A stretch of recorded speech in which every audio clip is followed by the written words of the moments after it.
right back here in the blue shirt. Do you do anything else than writing? I love that question. I used to, but now that here, can you pass this to me? Thank you. Now that writing has really become a full-time job. I mean, it used to be a hobby, something I did for fun, and now, you know, I have deadlines, and my book 2 is due, and a short story is due. So I write a lot. I'm either taking care of my boys, playing with my boys, or I'm writing. You know, I've noticed my health. You know, I don't run like I used to run, and I need to take charge and keep doing that again. But writing is pretty much it right now. That's pathetic, isn't it? Yeah, I'm a runner. That's all I do. I'm chained to my desk. That's right here. So you mentioned a short story. Is that going to be connected to Hush Hush? The editor who contacted me for that wants it to be. She really wants it to be about Patch and more of his past. Everyone wants Patch's past, and he wants to keep it secret. So, but she really wants that. So that's what it will most likely be. I haven't started it yet, and it's due in March as well. So I think we're going on that. Has anyone? Yes, you've not asked me yet. What are some of the authors that you read? In young adult, or just anything.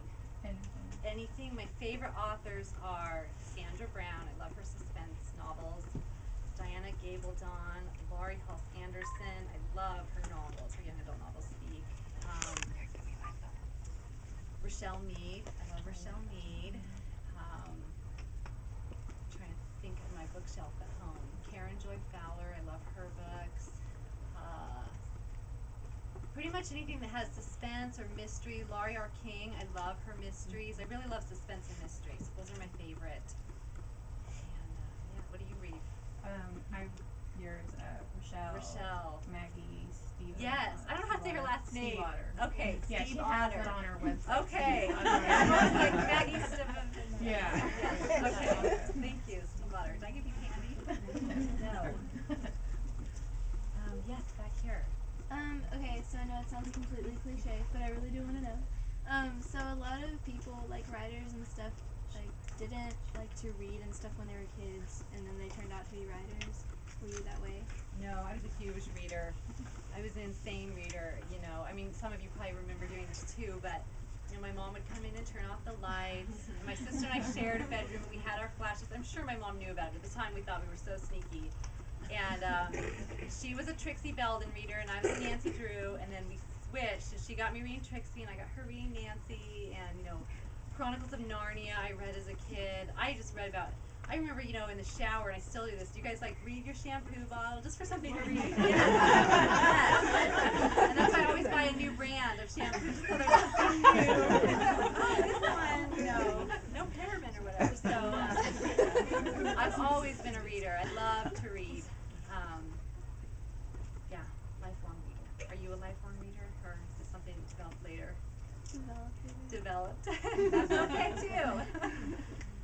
Yes, back here. You're part of Living the Five, I think it's called. Living Your Vibe. Is like the world really important to you, saving it, and you know, is that what you, I guess, take charge? I just think it's important to me to, you know, try to do the best I can. You know, that's always been important to me, and whether that be, I mean, I try to do the best I can in my own life too. Obviously, I'm not like a great example, but just helping, being a good person, I guess, you know, spreading love, you know, helping out any way I can is important to me. So Living Your Five, when Kay Cassidy approached me about that, I said, absolutely, sign me up, I'm there. So, cool. Yes. Can I just interject that Kathy's telling me, whispering it, mumbling it, really, that Tara Lynn Childs is the one who started that?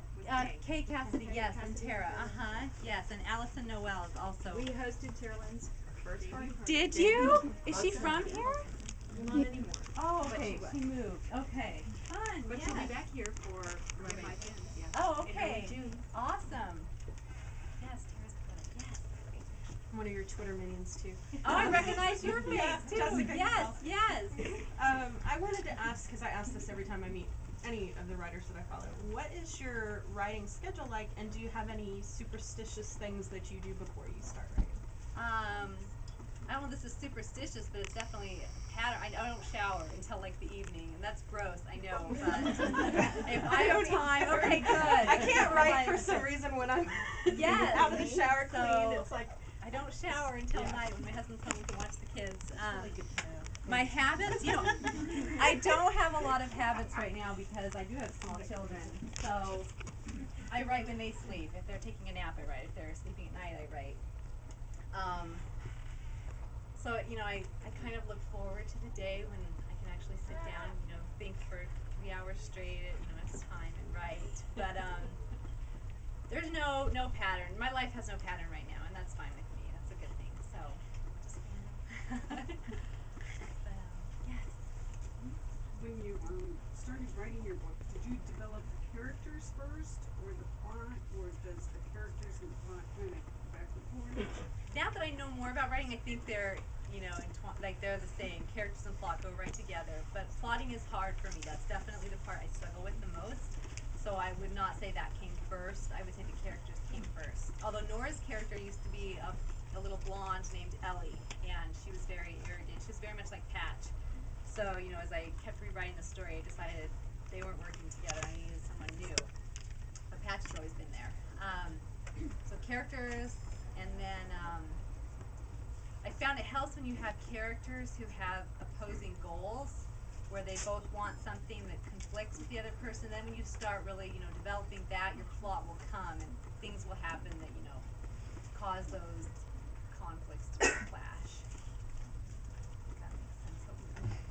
Back perfect over here. You said that B was like one of your childhood friends, like an inspiration from her. Yes. Well, like, is Patch any inspiration from, like, his personality? Patch, I always feel uncomfortable talking about him. I don't know why. I guess it means I have unresolved issues or whatever. Patch, his character was inspired by a guy I knew a long time ago, and I have not talked to this guy in many years. I have no idea where he is now, what he's doing, if he's alive. I don't know.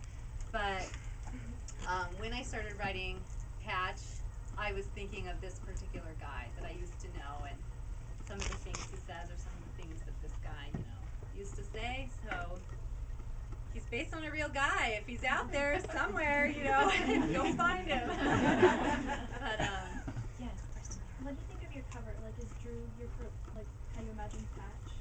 So at the end when we're doing signings, maybe I'll set up my laptop here and I can show you guys some outtakes from that photo shoot. But they did let me choose, and some people think that the authors choose their cover and make their cover, but usually authors have nothing to do with their cover and we don't have any say in it. But my publisher was really kind to me, and before the photo shoot they sent me pictures of models and said choose Patch and Nora, so I did choose Drew. And it was really stressful because the pictures when they emailed them to me were really blurry and I couldn't really see these guys, and it was just one headshot, and I wanted to make sure that people didn't read the book and say, who's this guy on the front? He looks nothing like I imagined Patch. But now that I actually see more pictures of Drew, I think he's a good match.